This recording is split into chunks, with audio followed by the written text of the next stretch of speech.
December 1987, Ayrton Senna is the most wanted driver in Formula One. Three teams are bidding: McLaren, Williams, Ferrari. His agent walks in with a demand no one has ever made: no annual salary. Instead, $750,000 per race, paid in cleared funds within 72 hours. Cash on delivery. Ron Dennis says yes in 11 days. Marlboro prints the checks in Sao Paulo. A courier hand-delivers them at every Grand Prix. This is the story of how a 27-year-old from Brazil rewrote the economics of athlete contracts, and why his estate still earns from those checks 32 years after his death. Ayrton Senna finishes the 1987 season with 6 career wins and the most dominant single-lap qualifying performance of the decade, 1.4 seconds faster than the entire grid at Monaco. He is 27, he is out of contract, and every major team knows it. Ron Dennis at McLaren wants him. Frank Williams wants him. Enzo Ferrari, in what will be his final serious driver pursuit before his death in 1988, wants him. Senna's agent, Julian Jacobi, begins negotiations with all three simultaneously. The opening ask is unprecedented. Senna will not sign for an annual salary. He wants a per-race fee of $750,000, guaranteed for 16 races minimum, paid within 72 hours of each event. The total annual exposure is $12 million. In 1988 terms, this is triple the previous record. Niki Lauda's McLaren contract, the benchmark until then, was worth roughly $4 million per year. Senna is asking for 3 times that amount. And he wants it structured to protect him if the team goes insolvent mid-season or if the FIA's ongoing financial restructuring causes the calendar to collapse.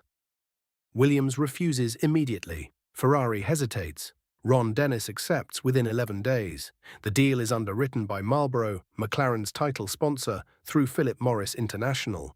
Here is how the payment structure worked. At every Grand Prix, a Marlboro courier arrived at the McLaren motorhome carrying a cheque for $750,000, made out to Ayrton Senna da Silva. The cheque was drawn on a Swiss-numbered account routed through Geneva. Senna would sign a receipt. The cheque cleared within 72 hours. This happened 16 times per year, minimum. If a race was cancelled, Senna still received the fee under force majeure clauses negotiated into the contract. If McLaren withdrew mid-season, Marlboro was the guarantor. The system was photographed once, accidentally, by Brazilian press at the 1991 São Paulo Grand Prix.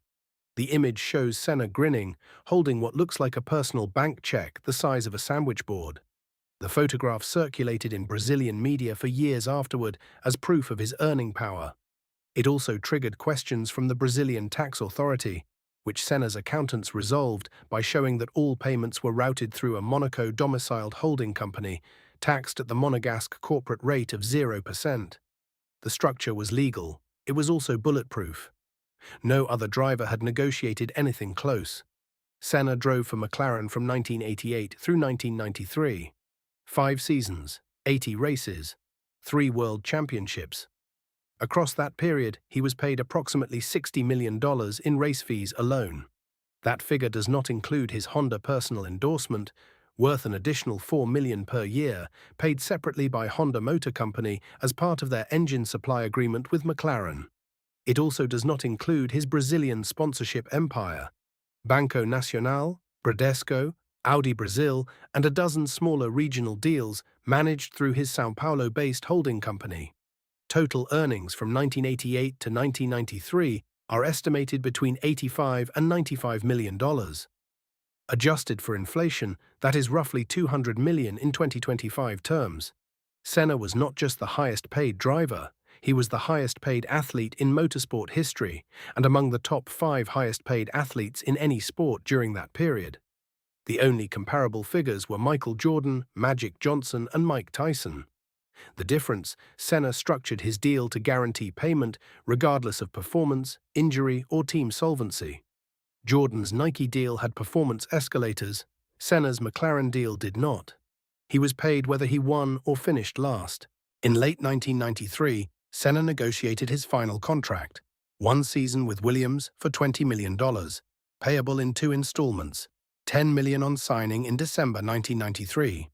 10 million on completing the season in November 1994. The structure was simpler than his McLaren deal. No per-race fees, no Marlboro courier. Williams paid directly from team accounts. Senna drove 3 races for Williams in 1994. He finished second in Brazil, retired in Japan after a collision, and crashed fatally at Imola on May 1, 1994, during the San Marino Grand Prix. Under standard force majeure clauses, Williams had no obligation to pay the second installment. Senna had not completed the season. The contract had no survivor clause. Frank Williams paid the full 10 million to Senna's estate within 14 days. He said publicly that withholding it would have been the most contemptible accounting decision a sport could ever make. The payment went to Viviane Senna, Ayrton's sister, who established the Instituto Ayrton Senna in São Paulo later that year. The institute has since distributed over $300 million in educational funding across Brazil. The Senna estate today is managed by Viviane Senna and a small team in São Paulo. It controls all licensing rights to Ayrton Senna's name, image, and likeness. Lifetime brand value is estimated at $300 million. The estate earns revenue from licensing deals with Nike, Puma, Brembo, Banco Nacional's successor entities, and a half-dozen automotive brands. In 2024, Netflix released a 6-part miniseries titled Senna, produced in partnership with the estate. The licensing fee for that project alone was reported at $8 million. The estate also licenses Senna's image to sim racing companies, including Codemasters for the F1 video game series and iRacing for their historic car models. Each licensing deal includes a per-use royalty and a minimum annual guarantee. The structure mirrors the per-race fee model Senna negotiated in 1987. It guarantees baseline revenue regardless of how many units are sold or how many hours the content is streamed. The estate has never disclosed exact figures, but industry estimates place annual licensing revenue between $12 and $18 million. Adjusted for time, that makes Senna one of the highest-earning deceased athletes in the world, alongside Michael Jackson, Elvis Presley, and Muhammad Ali. Senna did not invent the concept of per-event payment. Prize fighters had used it for decades. What Senna invented was the application of that structure to a multi-year, multi-sponsor, team-based sport where the athlete was not the promoter. He decoupled his income from the team's financial health. He decoupled it from championship results. He decoupled it from injury, retirement, or even death. The structure he built in 1987 is now standard in Formula One. Max Verstappen's current Red Bull contract includes per-race bonuses, performance escalators, and sponsor activation fees. Lewis Hamilton's Mercedes deal reportedly included a per-podium clause worth $250,000. These structures are also standard in the NFL and NBA. Lamar Jackson's 2023 contract with the Baltimore Ravens includes per-game roster bonuses of $1.5 million. That structure exists because Senna proved it could work in 1988. The man did not just outdrive the grid, he outnegotiated it, and 32 years after his death, the checks are still clearing. Ayrton Senna signed a $12 million deal with McLaren in 1987, structured as a per-race fee paid in cash within 72 hours of each Grand Prix. Marlboro underwrote it. A courier delivered the checks. Senna earned $60 million across 5 seasons, plus another $30 million from Honda and Brazilian sponsors. When he died at Imola in 1994, Frank Williams paid his estate the full second installment, $10 million, despite no legal obligation. The Senna estate still earns $12 to $18 million per year from licensing deals with Nike, Netflix, and sim racing companies. The contract structure Senna invented is now standard in Formula One, the NFL, and the NBA. Every per-game bonus, every performance escalator, every licensing trigger, all of it traces back to a 27-year-old Brazilian driver who refused to sign for an annual salary. If you want more stories like this, head to the vault at ruhellorenz.gumroad.com/LKADBG. It's where I publish the full sources, documents, and financial breakdowns for every video. Thank you for watching.